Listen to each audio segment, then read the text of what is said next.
Hello বন্ধুরা, রঞ্জিতার ঘরোয়া রান্নাঘর থেকে তোমাদের সবাইকে স্বাগত জানাই।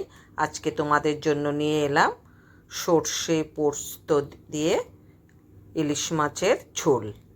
প্রথমে আমি পোস্ত, কাঁচা লঙ্কা, সর্ষেটা পেস্ট করে সাইডে রেখে দিলাম। এবার কড়াতে তেল বসিয়ে দিয়েছি। এবার নুন হলুদ মেখে মাছগুলো সব ভেজে নেব।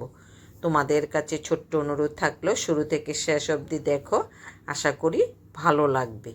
তোমাদেরকে আমি ইলিশ মাছের পাতুরি করে দেখিয়েছি, আজকে আমি সর্ষে বাটা দিয়ে ইলিশ মাছ রান্না করে দেখাচ্ছি।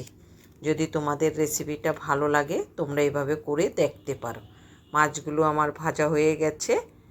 এবার আমি কড়াতে একটু কালো জিরে আর কাঁচা লঙ্কা দিয়ে দিয়েছি, হলুদের গুঁড়ো, একটু নুন দিয়ে দিলাম, দিয়ে ভালো করে কষে নিচ্ছি। এবার সর্ষের সঙ্গে আমি কাঁচা লঙ্কা, একটু পোস্ত, সাদা সর্ষে, কালো সর্ষে বেটেছি, ওটা দিয়ে ভালো করে মশলাটা আমি কষে নেব। যদি রেসিপিটা ভালো লাগে কমেন্ট করে জানাবে, তাহলে খুব খুশি হব। পরিমাণ মতো জল দিয়ে দিলাম। এইভাবে ইলিশ মাছ রান্না করলে খেতে খুব সুস্বাদু হয়।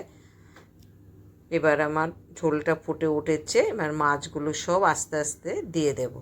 যারা যারা রঞ্জিতার ঘরোয়া রান্নাঘর সাবস্ক্রাইব করনি, সাবস্ক্রাইব করে নেবে, তাহলে নতুন নতুন রেসিপিগুলো দেখতে পাবে।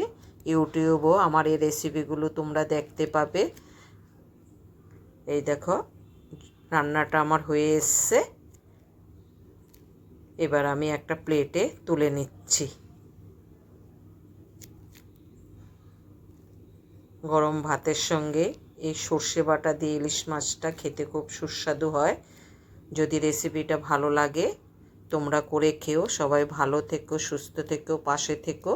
আর যদি ভালো লাগে লাইক শেয়ার করে দিও।